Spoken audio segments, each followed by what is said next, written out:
Hello, ladies and gentlemen. Welcome back to another episode here on European Confessions. The following story that you are going to be listening to, it comes from a translation of a message that I received, and the translation of that message, it reads like this. Hello, how are you? Can you please post my own story as hidden identity? I am a man. Currently, I am working on a farm, but I have been cursed from that day when I started working for that man. This man used to sell some fruit and veggies to other people in town that were also street vendors. So that is what he used to do. He would specialize in selling the fruit and veggies in bulk to other smaller street traders. And the day that he told me that he had another plan to help me to get rich as quickly as possible here in South Africa, I said this was the workings of the Almighty, for I had been praying for such a miracle. Ever since I had came to South Africa, I had been living as an illegal migrant, always running away from the police, just doing your regular jobs in the location. Sometimes one would come to me and tell me that they wanted the weeds to be removed from their yard. Without even asking how much I was going to be given, I will just do whatever, for I did not even care at all. All that I wanted was some money so that I can send the money back to my parents. I still remember that there were guys that used to laugh at me because when I came to South Africa, I only had 2 pairs of clothes, which was a blue worksuit and a black worksuit. And I could not even go to town to buy clothes, for I was afraid of getting arrested. All that I wanted was to raise enough money to buy maybe 4 kettles, and then I would go back home and I will start a small business. During the planting season, people that wanted me to work on their fields, they would pay me, and then I would use my cows as I would be plowing in their fields. That is the business idea that I had. Later on, I told myself that I will start to buy like a tractor, a small tractor, until I have had enough equipment to start farming. That was the simple idea that brought me to South Africa. But when I came to South Africa, business was moving really slow. And I was then told by my boss that there was another plan, and the plan that he had was for me to assist him. He told me that he had met a man. This man, he had met him in Joburg, but he was from Durban at that time. The way that I was so poor, I totally agreed, and I said, anything that happens right now, I really do not even care.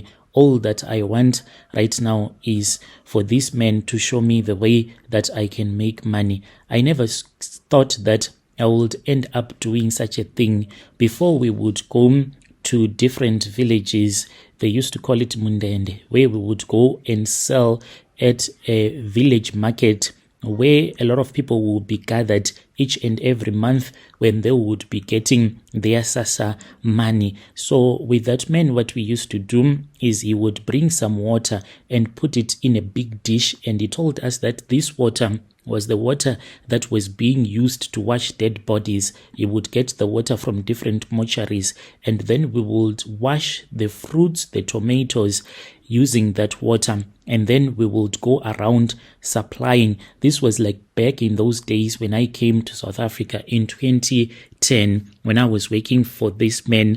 So I was not the only one that was working for this man. There were other 2 women that were from Zim. They did not even know that each and every month, and when we would go with our boss to sell the fruit and veggies at different village markets where elderly South African men and women will be getting their government grants, and when they would be hungry, they would come and buy the fruits, the tomatoes, whatever, and take it with them back to their places. What they did not know was that this was the fruits and the tomatoes that we had washed the previous night using water from the mortuary, and this would make some of the elderly people to start to suffer from different illnesses like your high blood pressure, and that person will die within 3 to 4 months.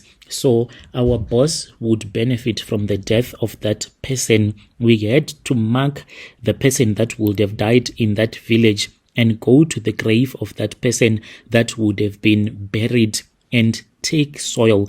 We used to take from 2 to 5 kgs of the soil at the person's grave, and we would give it to our boss. But this, I used to do it with other boys that were also illegal immigrants that came from Chipinge, and then we would give it to my boss. They did not even know my boss, and after I would have given it to my boss told me that he would drive all the way to Durban, and when he would have arrived in Durban, then he would be given his money, sometimes cash, sometimes in his bank account. He was being given 28k. Brother Nashi, this money that he was being given, my boss to this very day, if I tell you that each and every month he used to go to Durban 2 to 3 times receiving the money that he was making. If you see him today, he is still struggling, and it is proof that the devil's money that will be given to you, you will never be able to do anything with it. Even me, when I was given the money the first time around, remember that I had my dream to buy at least 4 cows and return back to Zim. Now I had the opportunity to even buy 2 cows a month. I could have bought so many cows at that time when we were doing these business deals, because he was giving me a lot of money. Since I was the only worker that he had, we knew everything that was taking place. But no, that money, I don't even know what exactly I did with the money. All that I was doing was chasing after women. Even told my relatives back home that I did not love my wife. At the time when my son was really sick, I had the money, but I refused to send the money to my wife so that she can go with my son to the hospital. It was only by the grace of God that my son did not die. So this man that I was working with, he told me that the men that he used to sell the soil that I would have taken from the graves from different villages, that soil was being used to make tokoloshis from that soil, and they used to sell the tokoloshis to rich clients, business people, even musicians. I was told that there was one famous musician who went to visit that same traditional healer and was given a tokoloshi, but this tokoloshi started giving him too many problems such that he did not want to continue doing it anymore. We did not do anything with that money, and it is proof that the money that the devil gives to you, it is not real money. There was one point in my life I had so many girlfriends. I drove a double cab Toyota Hilux which belonged to my boss, but his son perished in an accident. The car, the way that it got damaged, it was as if someone had folded that Toyota Hilux into a soccer ball. They could not even remove him properly. That is the way that his son perished. From that time, his business started to go down, and I returned back home with nothing. Now I am back in South Africa. I am working on a chicken farm for this other South African man who runs a chicken farm. He sells live chickens here in Mpumalanga. I am someone that is always afraid to be alone. Even when my wife wants to go to Zim, I will rather look for a girlfriend that I would stay with when my wife is not around. This is my own confession. Dear listeners, right there was a message that was sent to me by one of our brother. Strange things indeed they do happen in this world.